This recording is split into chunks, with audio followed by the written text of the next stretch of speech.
Hello and welcome to this video. Aitor Karanka has resigned as Nottingham Forest manager.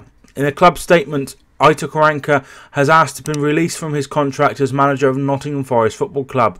The club have agreed to this request and the terms of his departure have both been agreed. Both parties wish each other every success in the future. There will be no comment.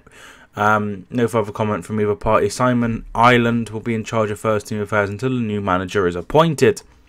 So Aitor Karanka, he came in just over a year ago on the 8th of January 2018 and he was the manager then. He's had a 30% win ratio altogether, which isn't the best, and he got promoted with Middlesbrough when he was there with his previous club, and he did very well at Middlesbrough, getting him into the Premier League. He came into Forest and he did all right. They're just outside the playoffs, which it seems a little bit harsh. And from what I've seen, the Nottingham Forest fans are not happy about this whatsoever.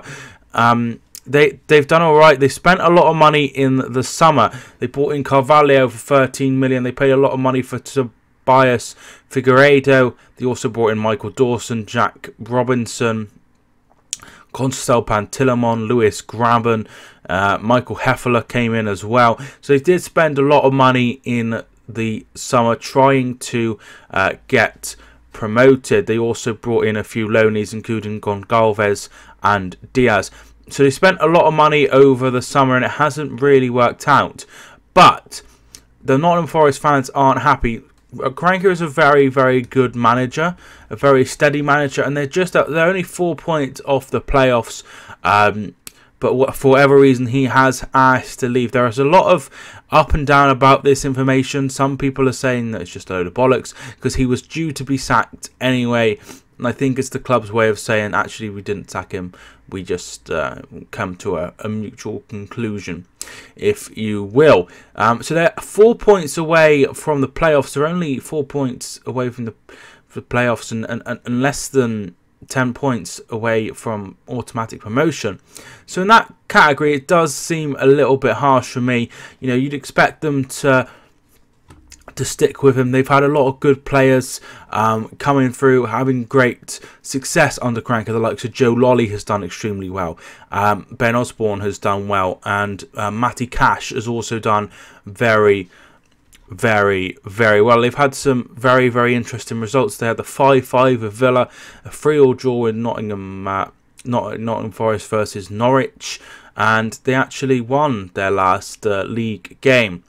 Chelsea versus Nottingham Forest. This will be his last game in charge, and they did lose 2-0 to Chelsea, which is no disrespect there. That is you know, one of the best teams in the land, and they did all right against them. But their form hasn't been too good in the league. 3 defeats in their last 6 games, 2 draws and 1 win in that time.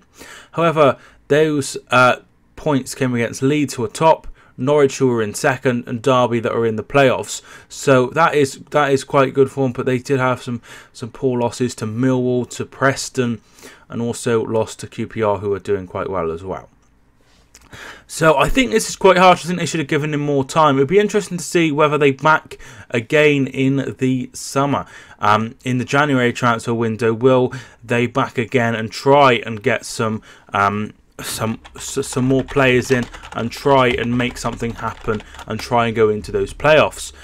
So the next manager odds we'll just have a quick look at, and it looks like Jokanovic, who apparently rejected Stoke, that was the story, he is at 4-5 on. That would be a very good appointment. Somebody that's also been promoted from that league twice.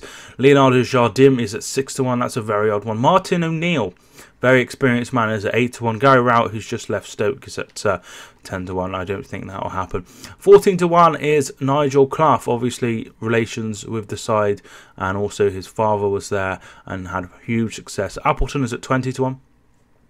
Carlos Carvalho is at 20-1, who did very well at Sheffield Wednesday. Danny Cowley is at 20-1. I can't see that happening. Mark Hughes is 20-1. And then we have a whole host of other names at 20-1, like Gary Boyer, David Moyes, and people like that. So I feel that Jokanovic would be quite a good appointment short term to try and get them promoted, maybe over the last 18 months. But we saw how bad Fulham were in the Premier League, and they ended up sacking him. Martin O'Neill, somebody that played for Nottingham Forest when he was a player, he would be a very, very experienced head.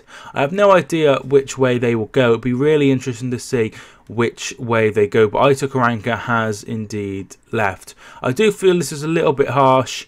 I feel like he still had a little bit more to prove at Nottingham Forest, but maybe there are things going on that we don't know about. Maybe there was tensions between Karanka and the board and things like that. So that is my reaction to that one. Thank you so much for watching. I'd love to hear your thoughts down below in the comments. If you haven't given them already, I'd love to hear them in the comments. Thank you so much for watching. I hope you enjoyed. If you haven't already, feel free to give the video a like and subscribe if you are new. I would really appreciate that. Thank you so much for watching. I hope you enjoyed. My name is Mike, and I will see you soon.